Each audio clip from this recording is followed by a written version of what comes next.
So that's how you do it, Tom, if you want to get them out of an automation. So they replied to me in text, and now I'm going to get them out of those 2 automations.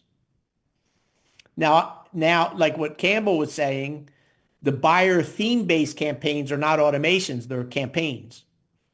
So you still want them on there. So you don't want to get them out of there. Every month they're going to get a nice email from you that's holiday based. So what are we going to get this month? We're going to get a St. Patty's Day email about buying homes, and that goes out automatically for the month of March, whenever you set the date for that to go out on St. Patty's Day or the 16th or the 15th or whatever.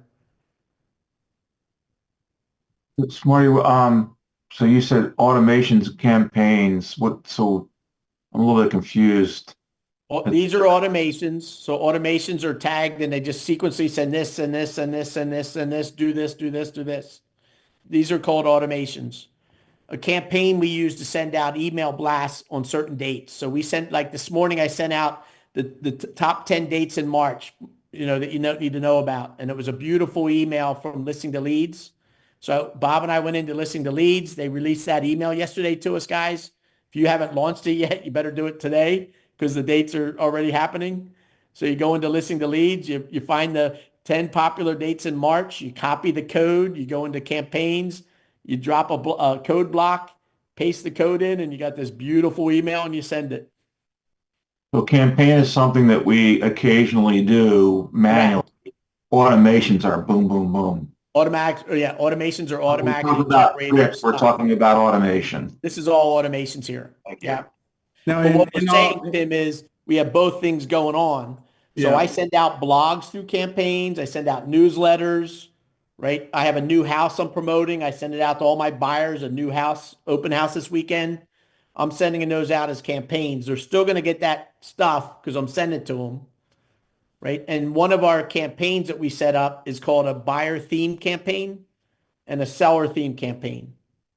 So the campaign is going to go out regardless of what regardless of getting them out of these automations. Every month it's just going to go blah, blah, blah, blah. Yeah, so they're still going to get my newsletter. They're still going to get the holiday. We have to initiate a campaign, right? We have to initiate. We've got to push a button and make it go, right? Mm-hmm. Yep. Not your monthly themes. No, those are but trigger based, tag based. No. They're not, Alan. Oh, for the No.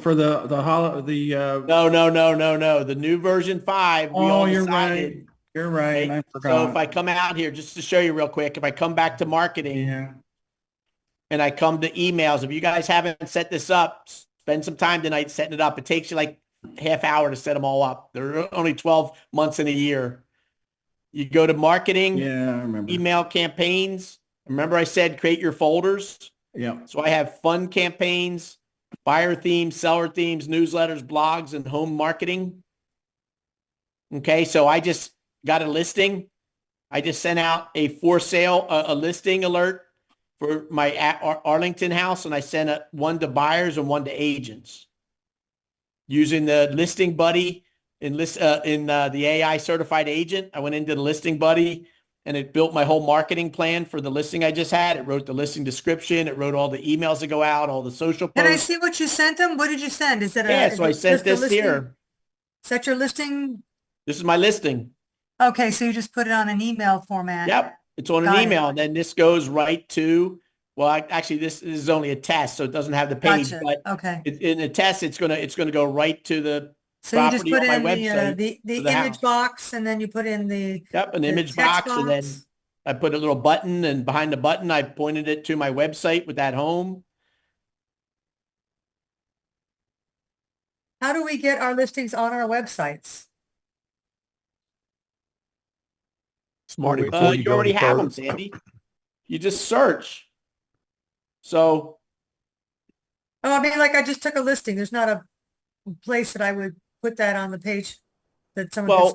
Well, if I take a listing before I do my marketing of it, it's already on the MLS and it's active, or it's coming soon, or it's active. So it's already on my website by design. Sandy, send them back to your single property website with Listening to Leads, and that way you're capturing the lead. Got it.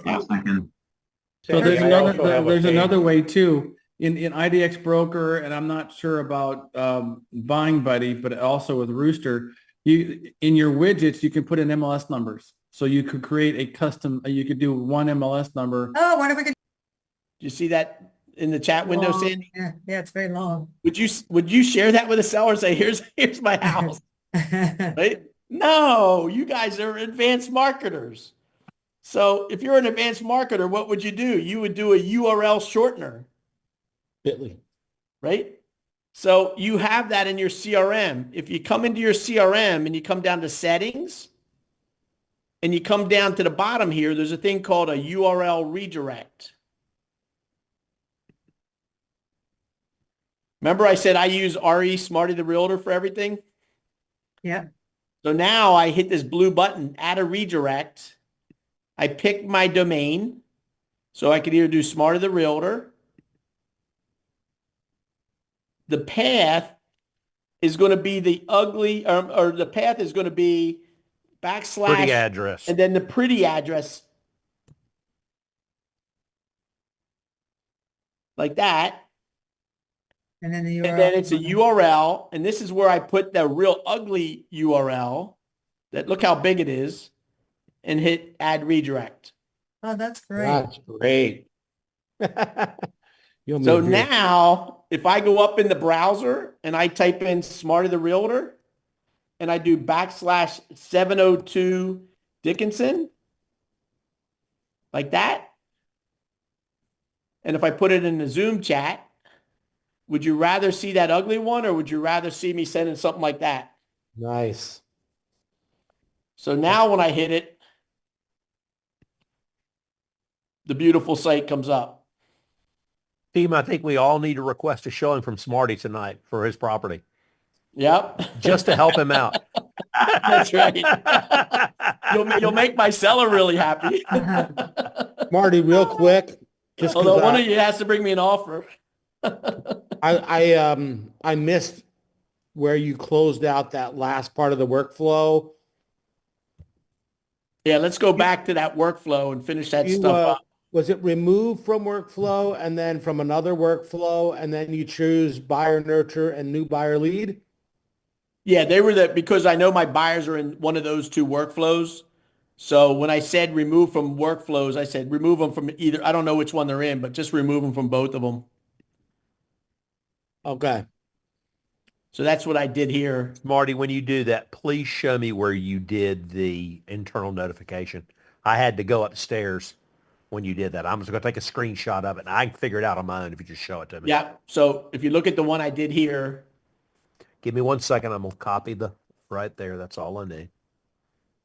And so then I there's wanna see two where it's pages at. though, two sections though, Campbell. So copy that, and at the very bottom we picked contact particular user Smarty. You do the same Got thing it. for that last part of that workflow. And Yeah. Smarty, you did that down below the tag. Okay, that's what I'll do. Thank Yeah, you, it's sir. just at the bottom of the page. Yeah, real simple. And then down here where I did the workflow, I use the action that's called, there's an action in the workflow called remove from workflow. Yep. In the drop down, it's either current workflow, another workflow, all workflows except this. So I could have done all workflows except this, would have done the same thing, or all workflows. I said another workflow and I just picked these two.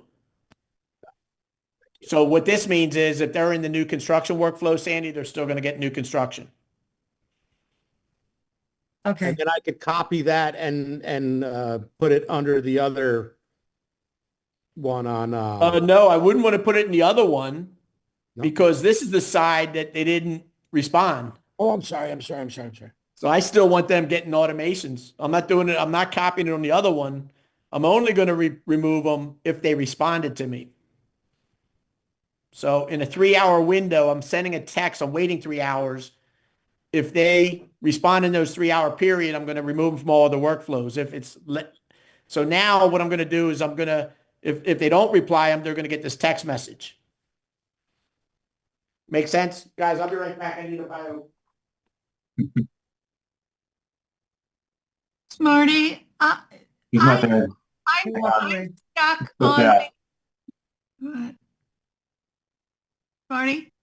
He stepped out. You took a walk. But say what. Yeah, I just took the same walk. We should all. What's your question though? Let's see if we all know it. Yeah, really. Okay, great. Yeah. So I'm stuck back on when we created the SMS messages and I wanted to test it. And I'm typing in my cell phone number, but it says it's not valid. And I You enter, gotta put the Plus country one. code in the front. +1, number, no dashes. Yeah, I made the same mistake. okay, I thought I did that, but let me try. Thanks so much. The plus sign?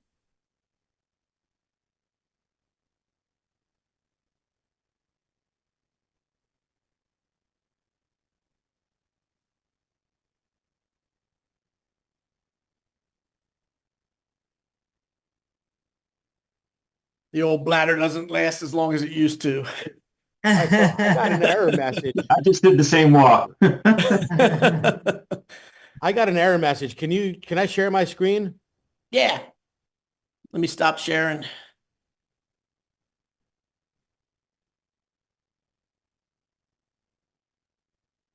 So I did this. You can see it. And then I went to save it. And it says error. There is some problem using this workflow data. Wait doesn't reference the step to wait for. Oh, so in the weight, look at the weight. Look at the weights below the SMS. Okay. They click and open. Yep, click on it to look at it. You missed the reply to step.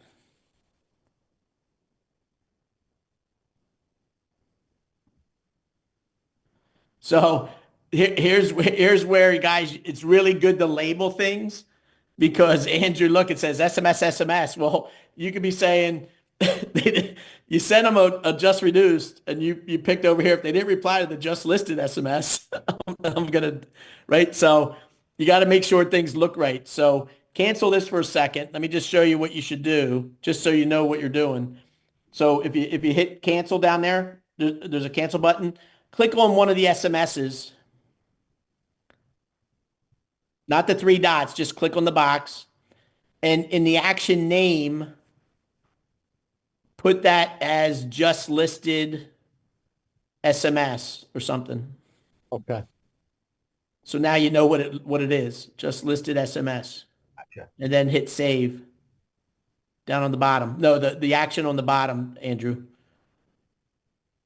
And then do it the same on the other SMS. And then say just reduced SMS.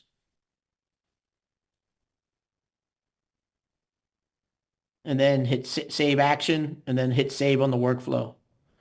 So now if you go to those weights, Andrew, you'll see in the drop down the two different SMSs. So on the just listed one, you want to say if they don't reply to the just listed one, hit the weight. No, the weight. This one? Yep, you're going to have to do both of them. So do that one first. All right. See, so you got that one right. So it says if they don't reply to the just reduced SMS, wait 5 hours, and then it's going to go. So that's correct. And then go to the other one, the other wait. This one you didn't select the reply to. That's why you got the error. So hit the down arrow and do the just listed. And then hit save and then save up top. There you go. Dude, that you figured this shit out from over there. It's unbelievable. Yeah. Thank you. Don? Yeah, hey, Smarty, I'm sorry. I just want to go back to that flip book when you did that redirect. What link do you use for the flip book? Because when I put that flip book URL in there, it says it's invalid. Oh, so when you're doing the flip books, the URL is specific to every seller. So you got to create a unique link for every seller. Okay. So if you go into listing to leads and you generate a flip book, you're doing it for a specific listing because it has their picture of their house. Right. Yeah. You're going to get the link, and that's what you're going to put in the redirect. What? Oh, wait a second, Don. Wait a second. No. Wait. I know what's happening to you. We found this out when Bob was showing it to us a couple weeks ago. For some reason, listing to leads link that they give us is not able to be used inside of Go High Level's redirect. Okay. So just use the What Bitly. we had to do, there's another program out there that is free that was like for the flip books. It's just an extra step. It's called Bitly, Yeah, I got it. Bitly.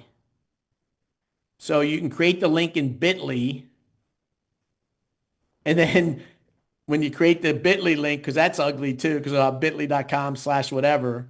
Mhm. Then in Go High Level, I make a URL shortener using the Bitly link as the destination. Okay. And Okay. that works fine. All right. Yeah, because I was just trying to play with it, and And then if you remember, like Sandy, when we were doing it, then you use Dub to deliver it. You create a nice 30-second Dub video. yeah. Hey, I got this beautiful marketing Yeah. kit for you, da, da, da. Click below. I have a flip book, and you put that pretty URL from the redirect in the Dub video. So they click on it and they get their flip Get book. it. Yep.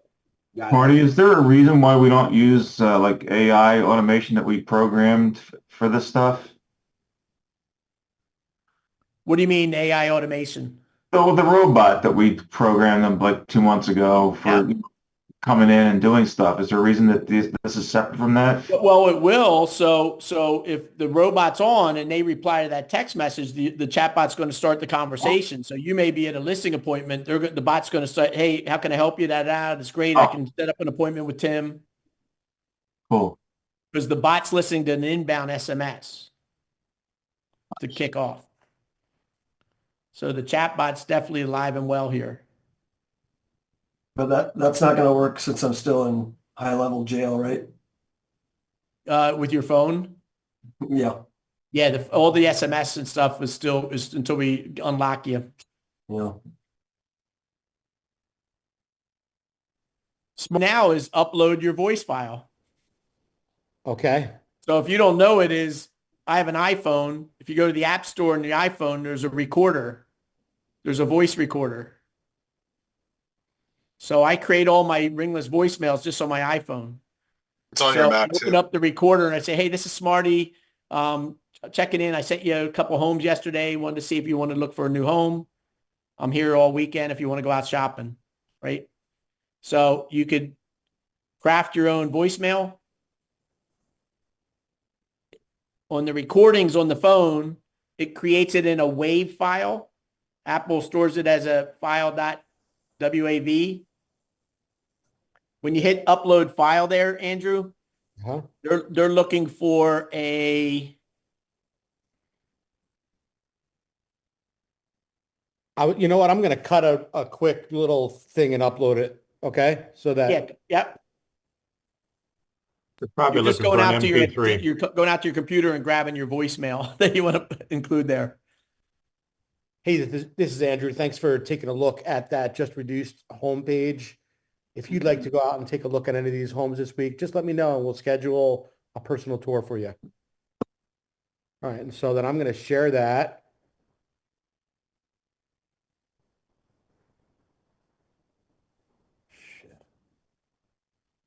Share. AirDrop it. This way we'll see how it goes in, right? Is that what you're wanting to do? So that came in as an M4A. So see if it takes the M4A. I think you have to convert it to a WAV. So see if you find I think it's a wave too, a Smarty. wave. Yeah, it is the wave that it needs. So I don't know if you guys know this. I don't know if you have an app. Do you have an Apple, Andrew? Yes. On the Apple, there's an app that I use almost every day. I'm pretty sure it's free. It's called Image Optimization. It's an app you're saying? Yeah. Smarty, go on your phone and share that app real quick if you would. Yeah. Image Actually, no, I'm just looking.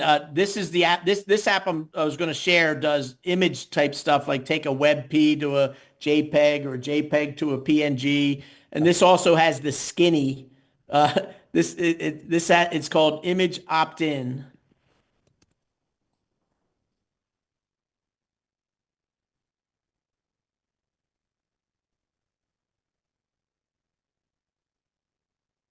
That's my app that I love. Did Is you that the send right it? app? Image Yeah, what? hang on a sec. This isn't the app we're going to use though, guys. For the app we're going to use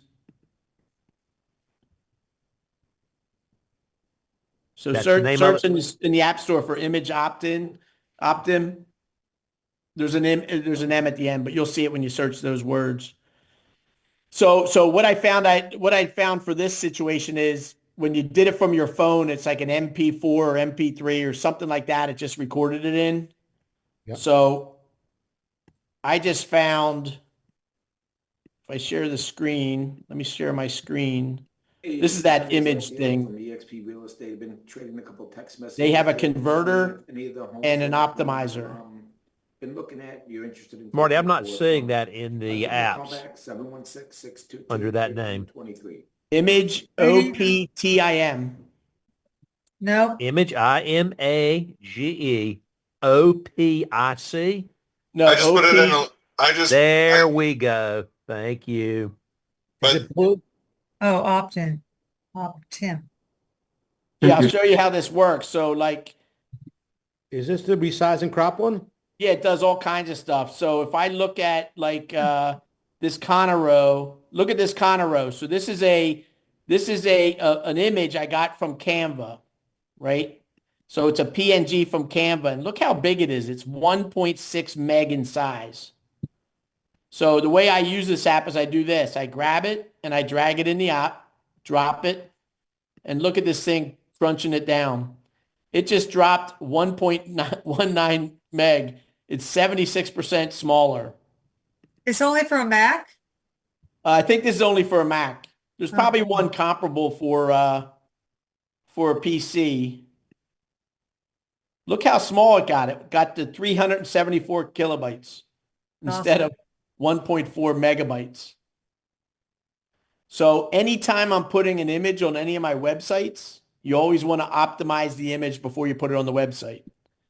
Because if you have a picture of Sandy and on your page, Sandy, and some buyers on their website and they're jogging in the park in Vegas and they're off Wi-Fi and they go to her website and she's got a big fat image Never going to load waiting for this thing to download, right? That's not a good experience for the consumer. They're going to bounce. So that's why I always use this image optimization. I squeeze all my files, make them nice and small. But Marty, how long have you been using that? I've been using it for like 2 years. So it's clean and safe? Oh, it's clean and safe. Yeah, it's a great tool. I put a link in there for a So recorder. Andrew, what was it, an MP4? It was an M4A. Andrew, I just put a app into the stream right there for Apple. That's for your phone for recording, and it will do any format you want to do, including WAV. That's great. Thank you. And Yeah, it's that's free. a better one. But if you ever found yourself where you're stuck on compatibility, Andrew, look what I did in Google. I just said M4A to WAV, and there's all these free converters. So I go to this site, I upload my MP4 and convert it to a WAV file and bring it back down. Then 2 weeks later, you go on to watch a video and it's your voice. Yeah, yeah. So, but the one Campbell has is a good one because when you record your voice, you could say put it in a WAV to begin with. All right. And it's an app I can put on my phone too, right? Yeah. Yep. I've been using that one for a while. All right. I'm going to use this just to do it here so I can complete this. I hope I don't freaking click on something that gives me some nasty stuff. I hate that. I found 2 for Windows. I'm putting those in there. To wave, convert, downloading. Leads and getting nothing in return. Is there I a know way you we can can do it through exclude the them by ad manager. email? In Facebook, you could build a negative audience. I thought- Absolutely. Listing to leads won't let us do that yet. The ability's there. They just have to integrate it. Yeah, my question is if they're using our account, right? So They use your direct account. yeah, so I mean, if we can do an account level ban on somebody, that would work theoretically. Would it when you're setting up a general audience, Jonathan? Because remember, your general audience, you're targeting a certain area, and I don't know that you can exclude people from all your Facebook ads. I don't know if Meta has the capacity to do an account level ban on specific emails, but theoretically, if it were possible, it would just not